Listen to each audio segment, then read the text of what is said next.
खुशामदीद दोस्तों, बनाना कंपनी जिम्मेदार थी कत्लेआम के लिए, रेवोल्यूशन के लिए, वॉर के लिए और CIA के साथ सीक्रेट डील्स के लिए। बनाना कंपनी ने एक टाइम पर सेंट्रल अमेरिका में एक हुकूमत की तरह काम किया और इनके ज्यादातर लैंड्स और इंफ्रास्ट्रक्चर को कंट्रोल किया। बनाना कंपनी ने CIA के साथ मिलकर एक मुल्क के सदर का तख्ता पलट दिया जो सिर्फ अपने मुल्क के लोगों का भला चाहता था। इस कहानी के पहले पार्ट में हमने देखा सैम द बनाना मैन के उरूज कि किस तरह एक गरीब इमिग्रेंट ने सिर्फ पके हुए केले बेचकर दौलत बनाई। आगे बढ़ने से पहले अगर आपने इस कहानी का पहला पार्ट नहीं देखा तो इसका लिंक मैं डिस्क्रिप्शन में डाल दूंगा या फिर आप चैनल पर विजिट करके देख सकते हैं। अगर आप चैनल पर न्यू है तो वीडियो को लाइक और चैनल को सब्सक्राइब जरूर करें। सैम ने टैक्स से छूट पाने के लिए होंडुरास में कई गवर्नमेंट ऑफिसर्स को रिश्वत दी थी, लेकिन जैसा कि मैंने इस कहानी के पहले पार्ट में बताया कि होंडुरास में करप्शन अरूज पर थी जिसकी वजह से होंडुरास गवर्नमेंट अपना कर्जा अदा नहीं कर पा रही थी। इंग्लैंड के गवर्नमेंट ने होंडुरास को धमकी दी कि अगर वो अपना कर्जा अदा नहीं कर पाई तो वो आर्मी लेकर होंडुरास पे हमला कर देगा। यहाँ पर अमेरिका ने दखल दिया और एक अमेरिकन बैंकर JP मोर्गन के जरिए होंडुरास का पूरा कर्जा अदा कर दिया और अब JP मोर्गन खुद होंडुरास से टैक्स वसूल करने लगा। इस डील से सबका फायदा हुआ, अमेरिका का, होंडुरास का और JP मोर्गन का। लेकिन इस डील से सिर्फ दो लोगों का फायदा नहीं हुआ, एक होंडुरास के लोगों का और दूसरा सैम का, क्योंकि इस डील के बाद अब सैम की कंपनी को भी टैक्स अदा करना होता था। यहाँ से शुरुआत हुई सैम के शैतानी साजिश की। सैम ने कई लोगों का हायर किया जो व्हाइट हाउस पर प्रेशर डाले कि अमेरिका बाकी मुल्कों के मामलात में दखल न दे। अमेरिका काफी हैरान था क्योंकि ये प्रोपेगेंडा काफी जल्दी से शोहरत पकड़ रहा था और उन्होंने जब इसकी इन्वेस्टिगेशन की तो उन्हें पता चला कि इस सारे ड्रामे के पीछे एक ही आदमी है और वो है सैम ज़िमरी। सैम को वाशिंगटन बुलाया गया सेक्रेटरी ऑफ स्टेट से मुलाकात के लिए और इस मुलाकात में सैम से कहा गया कि वो इस डील में इंटरफेयर न करे, ये मामला इसके बनाना बिजनेस से काफी बड़ा है। सैम उस वक्त तो मान गया लेकिन उसे पता था कि ये डील इसके बनाना बिजनेस के लिए काफी नुकसानदेह है। सैम ने सोचा कि अमेरिका के साथ डील मौजूदा होंडुरास गवर्नमेंट ने की है, लेकिन क्या होगा अगर हुकूमत गिराकर किसी ऐसे बंदे को बिठा दिया जाए जो सैम की फेवर करे तो इसके बनाना बिजनेस के लिए काफी अच्छा होगा। सैम ने होंडुरास के लोगों के अंदर ये खबरें फैलाना शुरू कर दी कि अमेरिका अब इनके हर चीज पर टैक्स लगा देगा और वो रेल रोड जिसके लिए इन्होंने इंग्लैंड से कर्जा लिया था उस पर भी कब्जा कर लेगा। सैम ने न्यूज़पेपर के जरिए लोगों को होंडुरास की लीडरशिप और अमेरिका के खिलाफ भड़काना शुरू कर दिया। सैम अब किसी ऐसे बंदे की तलाश में था जिसे अगर हुकूमत दी जाए तो वो सैम का साथ दे और वो बंदा सैम को मिल गया मैनुअल बुनीला के रूप। बुनीला पहले भी होंडुरास का सदर रह चुका था। साथ ही साथ सैम ने किराए की एक फौज तैयार की जिसकी क़ियादत बुनीला का खास आदमी ली क्रिसमस कर रहा था। जब इनके पास अच्छी खासी फौज इकट्ठी हो गई तो उन्होंने एक बहरी जंगी जहाज लेकर होंडुरास पर हमला कर दिया। ये शहर दर शहर पर कब्जा करते थे और अपने साथ और लोगों को मिलाते थे। इनका मुतालबा था कि होंडुरास का सदर मुस्ताफी हो जाए। होंडुरास का सदर इनकी बढ़ती हुई तादाद से काफी डर गया था और उसने मुस्ताफी होने का फैसला किया। इसके बाद बुनीला को सदर बनाया गया और सदर बनने के बाद बुनीला ने सबसे पहले वो काम किया जो सैम चाहता था। सैम को 25 सालों तक टैक्स से छूट मिल गई, साथ ही इसे $5 लाख कर्जा भी मिल गया और बुनीला ने इसे 25,000 एकड़ जमीन देने का वादा भी किया। सैम को वो सब कुछ मिल गया था जो वो चाहता था। दूसरी तरफ यूनाइटेड फ्रूट कंपनी जो हर तरह से बनाना बिजनेस में डोमिनेट कर रही थी और साथ ही साथ सैम की कंपनी में 10% शेयर होल्डर भी। सैम चाहता था कि किसी तरह यूनाइटेड फ्रूट कंपनी ये 10% शेयर भी सैम को वापस सेल करते, लेकिन यूनाइटेड फ्रूट कंपनी का ये शेयर सेल करने का कोई इरादा नहीं था। लेकिन फिर कुछ ऐसा हुआ कि यूनाइटेड फ्रूट कंपनी को मजबूरन ये 10% शेयर सैम को सेल करने पड़ गए। हुआ कुछ यूं कि अमेरिकन गवर्नमेंट ने बनानास पर टैक्स लगाने की बात की जिसकी यूनाइटेड फ्रूट कंपनी ने भरपूर मुखालफत की, लेकिन ये चाल यूनाइटेड फ्रूट कंपनी पर उल्टी पड़ गई और हुकूमत ने इनकी कंपनी के खिलाफ तहकीकात करना शुरू कर।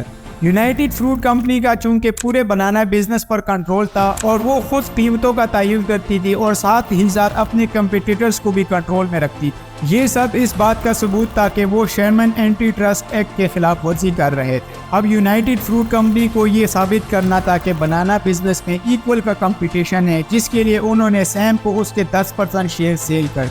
बाद में US गवर्नमेंट को अपनी इस इन्वेस्टिगेशन पर काफ़ी पछतावा हुआ क्योंकि उन्होंने अब सैम को बिल्कुल इंडिपेंडेंट कर दिया था और वो जो चाहता था वो कर सकता था। 1915 तक यूनाइटेड फ्रूट कंपनी और कैमिल फ्रूट कंपनी के दरमियान मामलात मजीद बिगड़ गए। यूटेला रिवर जो होंडुरास को और ग्वाटेमाला को अलग करता था, ग्वाटेमाला की साइड पर यूनाइटेड फ्रूट कंपनी काश्त करती थी, जबकि होंडुरास की साइड पर सैम की कंपनी बनानास काश्त करती थी। अगर आपको याद हो तो बुनीला ने सैम को 25,000 एकड़ जमीन देने का वादा किया था। सैम ने उस जमीन पर दावा किया जिस पर यूनाइटेड फ्रूट कंपनी काश्त कर रही थी, लेकिन ये उन्होंने खरीदी नहीं थी। उस वक्त सिर्फ 2 लोग थे जो इस जमीन के मालिक होने का दावा कर रहे थे। यूनाइटेड फ्रूट कंपनी ने वकला की एक टीम बनाई जो कानूनी तौर पर पता लगाए कि ये जमीन असल में किसकी है, लेकिन सैम ने सिंपल इन दोनों लोगों को बारी बारी पैसे देकर ये जमीन खरीद। सैम अब रिवर के दोनों साइड पर जमीन का मालिक बन गया था। सैम के पास अब वो जमीन थी जिसे यूनाइटेड फ्रूट कंपनी का इलाका समझा जाता था। यूनाइटेड फ्रूट कंपनी ने इसे अपनी तजलीस समझा और एक रात अपनी एजेंट्स भेज दिए ताकि वो सैम की कंपनी के रेलवे ट्रैक्स और पानी लाइन खराब करे, जिस पर सैम ने भी अपनी एजेंट्स भेजकर जवाबी कार्रवाई की। सैम चूंकि रिवर के दोनों साइड पर जमीन का मालिक था, इसलिए वो अब एक पुल बनाना चाहता था, जिसके लिए उसने होंडुरास गवर्नमेंट को एक दरख्वास्त दी। लेकिन होंडुरास लीडरशिप एक बार फिर चेंज हो चुकी थी और अब होंडुरास लीडरशिप को कैमिल फ्रूट कंपनी से ज्यादा यूनाइटेड फ्रूट कंपनी रिश्वत दे रही थी, जिसकी वजह से सैम की ये दरख्वास्त रिजेक्ट हो गई।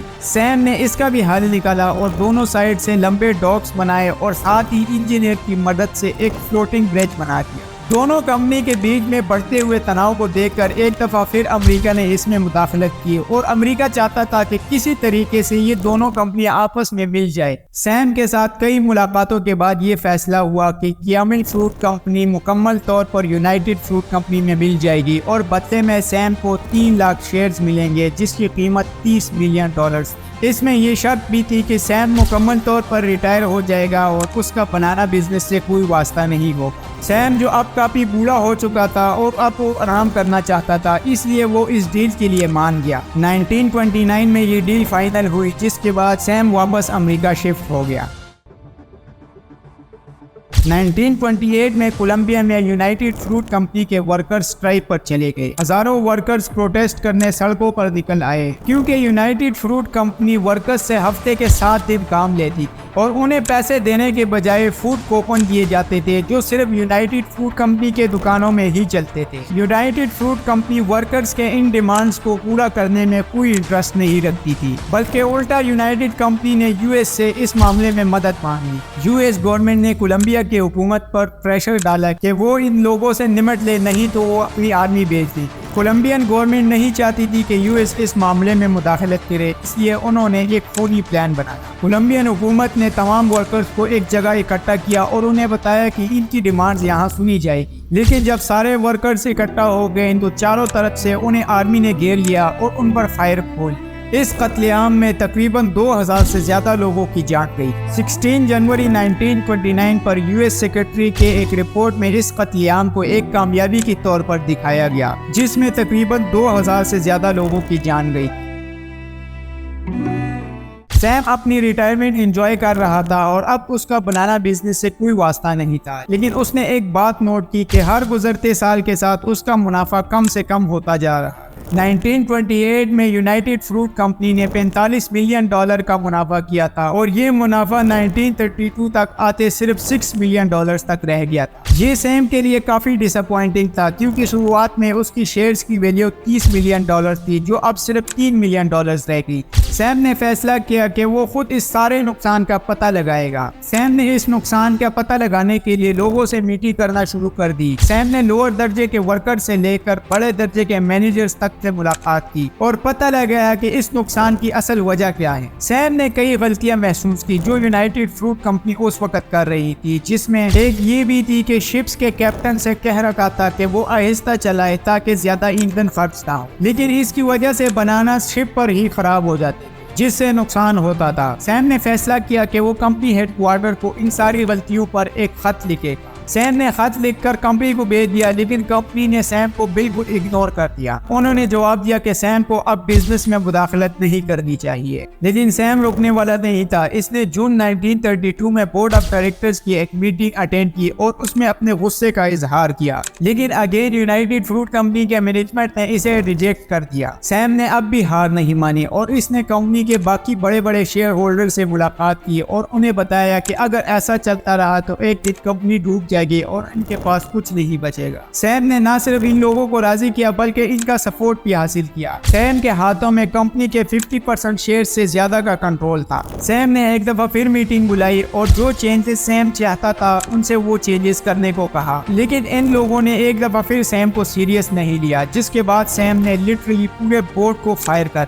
सैम ने खुद उस वक्त कंपनी में मैनेजिंग डायरेक्टर के तौर पर काम किया और बाद में वो कंपनी का प्रेसिडेंट बन गया। एक टाइम था जब सैम सिर्फ पके हुए केले सेल करता था और अब वो बिग बॉस बन गया था। सैम अब बनाना बिजनेस का किंग था और सैम का शुमार अमेरिका के सबसे ताकतवर शख्सियतों में होने लगा। सैम के आने के बाद कंपनी के शेयर वैल्यू में भी इजाफा हुआ। पहले जहां एक शेयर $10 का था, अब उसकी वैल्यू बढ़कर $26 हो गई थी। 1930 में बनाना एक बीमारी ने घेर लिया जिसे सेगाटोगा डिसीज का नाम दिया गया। इस बीमारी की वजह से बनाना के पौधे सूखने लग जाते थे और ये बीमारी एक पौधे से दूसरे पौधे पर बहुत जल्द मुंतकिल हो जाती। सैम ने साइंटिस्ट की एक टीम बनाई ताकि इस बीमारी का कोई हल निकाला जाए। साइंटिस्ट ने काम करने के बाद एक दवाई बनाई, लेकिन अभी इसे टेस्ट करना बाकी था। सैम इंतजार नहीं करना चाहता था, इसलिए इसने ऑर्डर दिया कि इसे केले के बागात पर छिड़का दिया जाए। इस दवाई से बीमारी के असर में कुछ कमी तो हुई, लेकिन कुछ ही हफ्ते बाद इसके साइड इफेक्ट्स दिखने लगे। जब आसपास के इलाकों में लोगों ने सबसे पहले अपने स्मेलिंग और टेस्टिंग सेंस खो दिए और कई लोगों के जिल्द नीरे पड़ना शुरू हो गए और कई लोगों की जान चली गई। सैम बनाना डिसीज से लड़ रहा था, लेकिन वो आने वाले एक बड़े खतरे से बेखबर। वर्ल्ड वॉर 2 की शुरुआत के बाद इंग्लैंड गवर्नमेंट अपना ज्यादा से ज्यादा पैसा और रिसोर्सेज सेव करना चाहती थी, जिसके लिए उन्होंने बनाना के शिपमेंट पर बैन लगा दिया। इंग्लैंड यूनाइटेड फ्रूट कंपनी के बिजनेस का 20% था और वो एक ही झटके में खत्म हो। और जब जापानीज ने पेरल हार्बर में यूएस के नेवी बेस पर हमला किया तो इसके बाद यूएस ने भी बनाना इंपोर्ट को काफी महदूद कर दिया। दोनों मुल्कों ने यूनाइटेड फ्रूट कंपनी के शिप्स को कब्जा करना शुरू कर दिया। इसके अलावा जो शिप केले लेकर जा रहा होता उसे भी तबाह कर दिया जाता, क्योंकि इसकी सारी शिप्स एक जैसी दिखती थी और उसमें पता नहीं चलता था कि कौन सी वाली शिप दुश्मन थी। वर्ल्ड वॉर 2 के इख्तिताम पर सैम की कंपनी ने न सिर्फ 19 शिप्स खो दी, बल्कि वर्ल्ड वॉर 2 में सैम के बड़े बेटे की जान भी चली। सैम अंदर से टूट चुका था, लेकिन वो हार मानने वाला नहीं था। वो एक दफा फिर बिजनेस को ट्रैक पर लाने लगा। सैम ने बनाना के साथ साथ अब शुगर केन, आम और पाम ऑयल की खेती भी शुरू कर दी।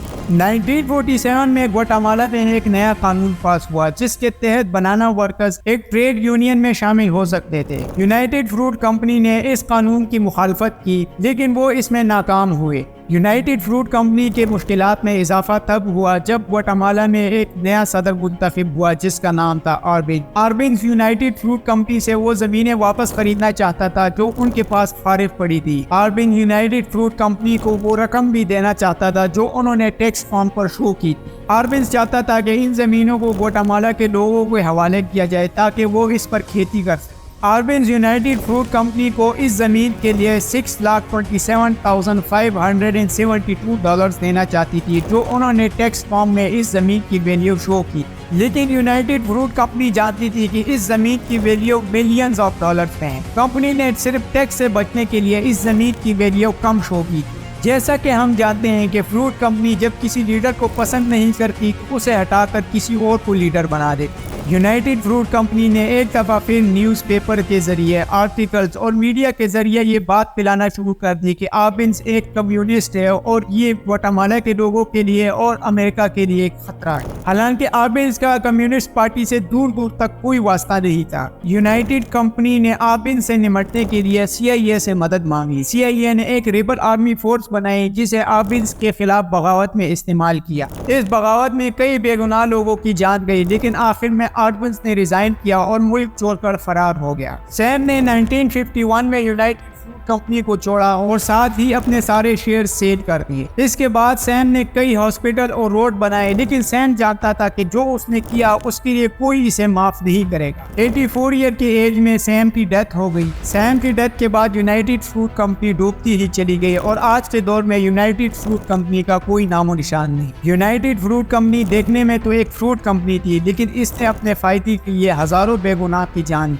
इस वीडियो में अब तक के लिए इतना ही। अगर आप चैनल पर न्यू है तो वीडियो को लाइक और चैनल को सब्सक्राइब जरूर करें और साथ ही बेल आइकन को प्रेस करें ताकि आने वाले किसी भी अपडेट को आप मिलते हैं किसी नेक्स्ट टॉपिक में। खुदा हाफिज।